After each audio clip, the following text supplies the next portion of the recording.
আমি 10,000 টাকা দিয়ে অপশন ট্রেডিং শুরু করেছিলাম। আজ তার তৃতীয় দিন। তোমরা জানো প্রথম দিন ভালো ইনকাম হয়েছিল, দ্বিতীয় দিনও মোটামুটি ভালো ইনকাম হয়েছিল। তো তৃতীয় দিনে কি হয়েছে, লাভ হয়েছে না লস হয়েছে, তোমরা ভিডিওটা লাস্ট অব্দি দেখে বুঝতে পারবে। আজকে ভিডিওটা তোমরা ভাই একদম লাস্ট অব্দি দেখবে, কেন না যারা নতুন নতুন অপশন ট্রেডিং শুরু করতে যাচ্ছ বা 5,000 10,000 টাকা নিয়ে আরম্ভ করতে যাচ্ছ, তো তাদেরকে বলবো তোমরা ভিডিও লাস্ট অব্দি দেখো, না হলে তোমরা যত টাকা ইনভেস্ট করবে তত টাকাই তোমাদের মাইনাস হয়ে যাবে, ঠিক আছে? 1 টাকা বাড়ি নিয়ে যেতে পারবে। ভিডিওটা লাস্ট অব্দি দেখবে, তোমাদের একটা ইনফরমেটিভ ভিডিও দেওয়ার আমি চেষ্টা করবো। তো চলো আজকে তোমাদের বলি লাভ হয়েছে কি লস হয়েছে, চলো ভিডিওকে স্টার্ট করো। তো গাইস, এই মিস্টেকটা আমি 6 মাস আগে করেছিলাম, তো আজকেরও করে ফেলেছি, যার কারণে আমার আজকের অনেকটা বেশি লস হয়ে গেছে। তুমি দেখো, লস তো একটা পার্ট অফ গেম, আমি বুঝতে পারছি, কিন্তু যেটা তুমি জানো, ঠিক আছে, যেটা তুমি জানার পরে যদি তুমি সেই জিনিসটা বারবার করো, তাহলে সেটা কি বলা যায়, মানে জানো, যখন আমরা সবাই একসাথে ট্রেডিং করি, ঠিক আছে, তো ট্রেডিং করার সময় না মানসিকতা ঠিক থাকে না। সত্যি কথা বলবো, আমি তো বিগিনার ট্রেডিং, যে আমি বড় লেভেলের ট্রেডিং করতে পারি না, বাট আমি বিগিনার ট্রেডিং আমি স্টার্ট করেছিলাম 6 মাস আগে। তো আমি এখনো শিখছি, এখনো শেখার চেষ্টা করবো, আর আমি যা যা শিখছি তোমাদের দেওয়ার চেষ্টা করবো, তাহলে তোমরা লস না করো, ঠিক আছে? তো দেখো, আমি 6 মাস আগে অনেক জিনিসই ভুল করেছি, যেটা পরে আমি শিখেছি, আর সেই শিখার থেকে আমি আজকের বড় একটা মিস্টেক করে দিয়েছি। তো মিস্টেকটা আমি বলবো, দেখো, আজকের মার্কেট ছিল গ্যাপ ডাউন, অনেকটা গ্যাপ ডাউন হয়েছে। গ্যাপ ডাউন হওয়ার পরে এখানে দেখতে পাচ্ছ মার্কেট এখানটায় সাস্টেন করেছে এবং একটা বায়ার দেখেছি। কিন্তু তুমি দেখো এই যে লাল লেভেল একটা আমি করেছিলাম মার্ক হচ্ছে, এখান থেকে মার্কেট একদম বেরোতে পারছে না, কারণ এখানে প্রচুর বড় একটা সেলার ছিল। তো সেলার থাকার কারণে আমি যখন দেখেছিলাম যে এখানে ব্রেকআউট হয়েছে এই জায়গাটায়, তো এখানটা আমি সেলিংয়ের জন্য আমার এটাই মিস্টেক হয়েছিল যে আমি দুটো কোয়ান্টিটি নিয়েছিলাম, মানে 50 100টা নিয়েছিলাম। তো এটাই আমার বড় ভুল। তোমরা সবসময় ধরুন 5 মাস একটা কোয়ান্টিটি ট্রেড করবে, ঠিক আছে? আমি কি করেছিলাম, এখান থেকে দুটো কোয়ান্টিটি ট্রেড করেছিলাম। এমন না যে লস চলছিল, ফার্স্ট আমাদের প্রফিট চলছিল 500 600 আর বেশি হতে চলছিল মতো মনে নেই। করার পরে আমার টার্গেট ছিল এই জায়গা অবধি, ঠিক আছে, এখান থেকে ফলিং গেলে এই জায়গাটা অবধি। কিন্তু মার্কেট, তুমি যদি দেখো মার্কেট, আমি একটু জুম করে দেখাচ্ছি কতবার এখানটায় সাপোর্ট নিয়েছে। আমার এখানটায় আমি একদম লক্ষ্য করতে পারিনি যে এতবার মার্কেট সাপোর্ট নিয়েছে। আমি তো দেখে মানে পুরোটা নিয়ে নিয়েছিলাম। দেখো মার্কেট এই জায়গাটা একবার সাপোর্ট নিয়েছে, এখানে সাপোর্ট নেওয়ার পর উঠেছে, এখান থেকে বড় একটা সেলিং ছিল, আবার এখান থেকে মার্কেট সাপোর্ট নিয়েছে, আবার সেলিং এসেছিল। কিন্তু এই সেলিংটা দেখার পর আমার কি মনে হলো যে এখান থেকে বড় মাপের একটা সেলিং আসতে পারে, কিন্তু সেলিংটা এসেছিল। কিন্তু এখানটা তুমি দেখো এখান থেকে সেলারকে ট্র্যাপ করে নিয়েছে। দেখো তুমি এই জায়গাটা দেখো, এই জায়গাটা মার্ক করেছিলাম যে এর নিচে এলে আমার মোটামুটি আমার একটা মানে ভাববে যে এর নিচে এলে তাহলে মার্কেট পড়বে।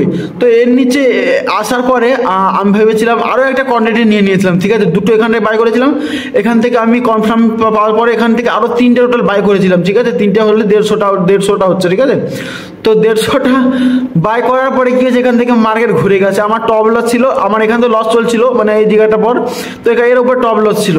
তো প্রথম কি করেছে, এই যে সেলার প্রথম এখান থেকে মার্কেটকে এর নিচে সাস্টেন করিয়েছে, করার পর এখানে যত সেলার এখানে এন্ট্রি নিয়েছি সবকে টপ লস হিট করছে। আর টপ লস হিট করার পর দেখতে পাচ্ছ মার্কেট কতটা উঠে গেছে, ঠিক আছে।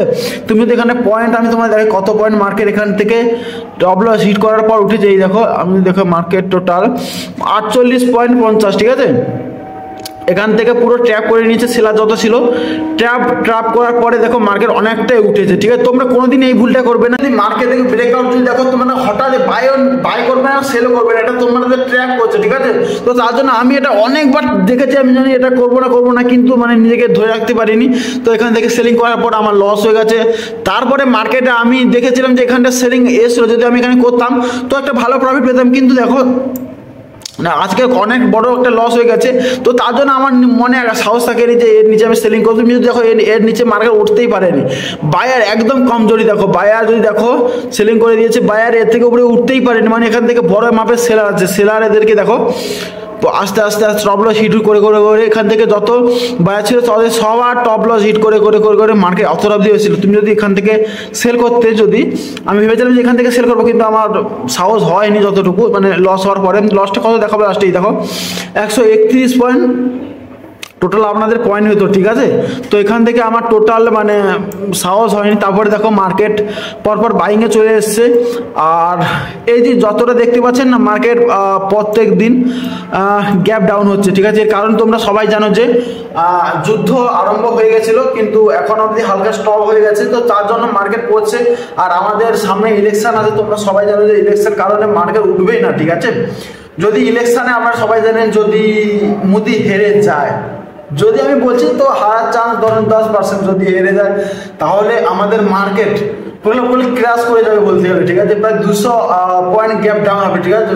কেউ যদি ওতে 1 লাখ লাগায় তাহলে তো 1 কোটি হয়ে যেতে পারে, এরকম অবস্থা হয়ে যেতে পারে, ঠিক আছে। আর যদি জিতে যায় তাহলে বুঝতে পারছি কতটা হাই মারবে, ঠিক আছে। সব স্টক হাইয়ের উপরে হাই লেভেল করবে, ঠিক আছে। আমাদের নিফটিও এখন ডাউনে চলছে, জানি না কাল আজকে তো মার্কেট বন্ধ ছিল, তো কাল কতটা গ্যাপ ডাউন হবে সেটা তো বলা জানি না। তো দেখো আজকের হচ্ছে এইটুকু, আর আমাদের আজকে টোটাল লস হয়েছে 850 টাকা মতো লস হয়েছে, যেটা হওয়ার উচিত ছিল না, যা মানে আমার মিস্টেকের জন্য হয়েছে। দেখো আমি তো ভিডিও বানিয়ে দিচ্ছি যে যেদিনকে লাভ হবে সেদিনকে দেখে দেবো, যেদিনকে লস হবে সেদিনকে দেখাবো না, এরকম যাতে না হয়, ঠিক আছে। যেদিনকে লাভ হবে সেদিনকে দেখাবো, যেদিনকে লস হয় সেদিনকারও দেখাবো, আর কেন লস হয়েছে সেটা তোমাদের বলবো। আর তোমরা যাতে এই লসগুলো কোনোদিন না করেন, ঠিক আছে। এই লসগুলো যদি আপনি করেন আপনি লং টার্ম টিকতেই পারবেন না, ঠিক আছে। আপনারা এই ছোটো ছোটো ভুলগুলো যদি আপনি করেন না, আপনি আমার মতো টিকতেই পারবেন না। আর আমি আগে কত টাকা লস করেছি আমাদের নেক্সট ভিডিওতে আপনি পেয়ে যাবেন। নেক্সট ভিডিও আমি এই নিয়ে বানাবো আমার কত টাকা আগে লস ছিল, 6 মাসে কত টাকা লস করেছি মেন কথা হচ্ছে। তো যদি আপনাদের ভিডিওটা ভালো লাগে তো প্লিজ চ্যানেলকে সাবস্ক্রাইব করে ভিডিওকে লাইক করেন।